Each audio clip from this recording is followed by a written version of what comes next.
everyone, my name is Andrew North and I'm delighted to be here on Harcourts Auction TV for my first time ever debuting. I'm really excited / nervous because Bree tells me that she's gone out to the network via Instagram and the internet looking for most frequently asked questions about auctions. We're then going to also look at some assumptions about auctioneers. I don't know what they are. I'm going to get put on the spot and will do my best to not make a fool of myself. And the first one we've got is, what is the point of an auction? It is like having a ticket in the lottery. If you do get more than one person wanting to buy it at the same time, typically we see better results when people can see their competition and fight a little harder.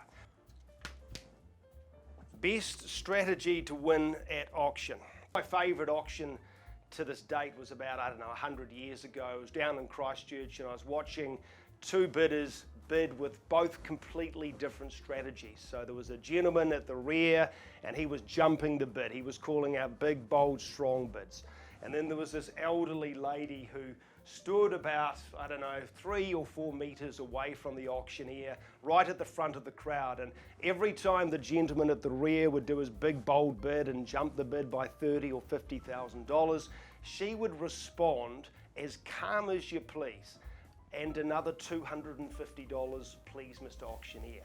And he would go $450,000, and she would go, and another $250, please, Mr. Auctioneer. Now, she eventually won the auction. She only paid an extra $250 more than the second highest bidder.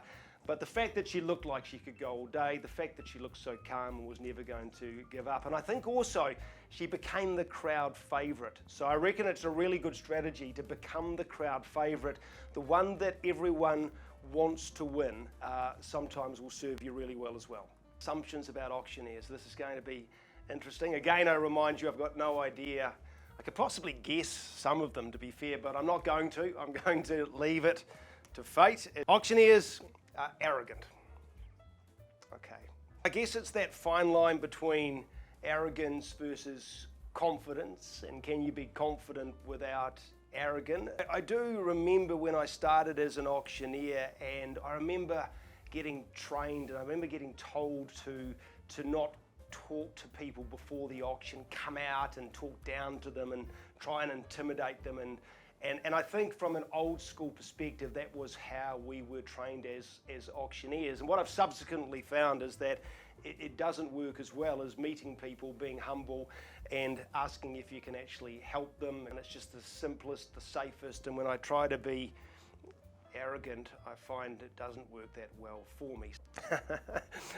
Auctioneers are rich. The only rich auctioneer that I know is Mr. Phil McGoldrick. And yes, he's rich in personality and a wonderful, wonderful man, but from a financial perspective, he has done very well for himself, not because he's just an auctioneer, but because he married a very, very good sales consultant, Ellie Aiken. I think that was a very good financial decision that he made, and of course she's a wonderful, wonderful lady. Auctioneers are good at rapping.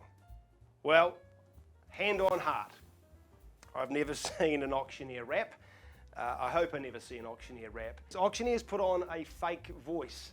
Yeah, that's a great question, because some of them absolutely will try to adjust their voice. Yeah, sometimes it doesn't always work. Its ability to project the voice and make it sound aesthetically pleasing, which of course is going to be slightly different from a day-to-day conversation. What is the most embarrassing thing that has happened to you in an auction room? I did have one slightly embarrassing moment at an on-site auction where this lady was bidding, and she was a good sport, and I made the mistake of saying, she said, no, I'm not bidding anymore, and I made the mistake of saying, ma'am, are you absolutely sure? A lot of ladies have said no to me and then changed their mind. And the whole crowd burst out laughing, and I went, oh no. Then I had the manager of the office runs out in front and goes, he's happily married, and I'm standing there going, oh. So that was probably up there with my most embarrassing auction moment. What is your best auctioneer joke? I remember calling an auction on site, and everyone took their shoes off, And just before I started the auction, I said, ladies and gentlemen, if you are thinking of bidding, you're most welcome to go and put your shoes on, because I don't want anyone getting cold feet at the last moment. And no one laughed.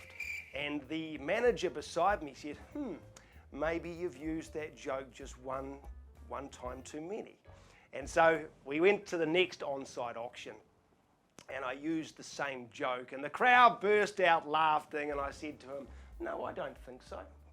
Tell us about your first ever auction. Okay, this is actually a great question. When I first started auctioneering, I wasn't allowed to auction properties. And at that time, we were sponsors of the New Zealand Heart Foundation. And so I would auction off little teddy bears. I got given an auction and they didn't let me do it in rooms, so I had to go out into the suburbs and hide just in case I was a complete disaster. But Mary Jane Paulson was the agent who gave me my first ever auction.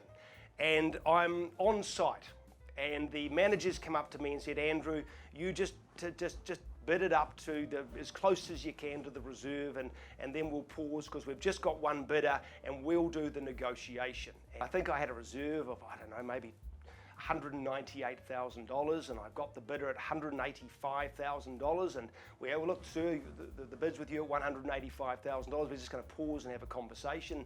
And the managers all go inside and have a chat with the owners, and I'm standing there and I've got no fillers and I've got nothing to say because I've just started, and this thing is just taking too long. So I think to myself, I'm going to go and have a chat to the buyer. And I go over to the buyer and I say, you know, where are you at? And he goes, I don't know. I said, well, would you pay any more money? He goes, yeah, we'd probably go to $195,000. My reserve's 198, I think, from memory. So we'd go to 195. So I go inside and I said, what's happening? And they're thinking, oh, we'll probably take the 185. And I said, well, I've just got the buyer to increase to 195. And this lady runs over and gives me this great big hug, and we sell it at $195,000.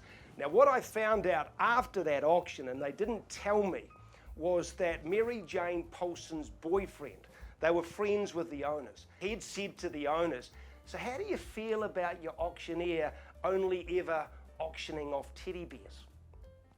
And to their credit, I didn't know this, to their credit, they didn't say anything to me. We sold the property, so I can understand now the relief when we were able to get a good result, as they, as I said, put huge faith in me, knowing that I would only previously auctioned teddy bears. That is it, that is a wrap.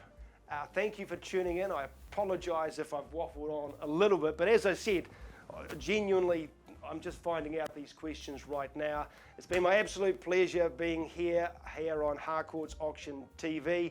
If you want to have a go on Harcourts Auction TV, you need to be giving Bree a call. She'd love to hear from you, but I hope some of what we've discussed today might be useful of assistance moving forward. Thank you.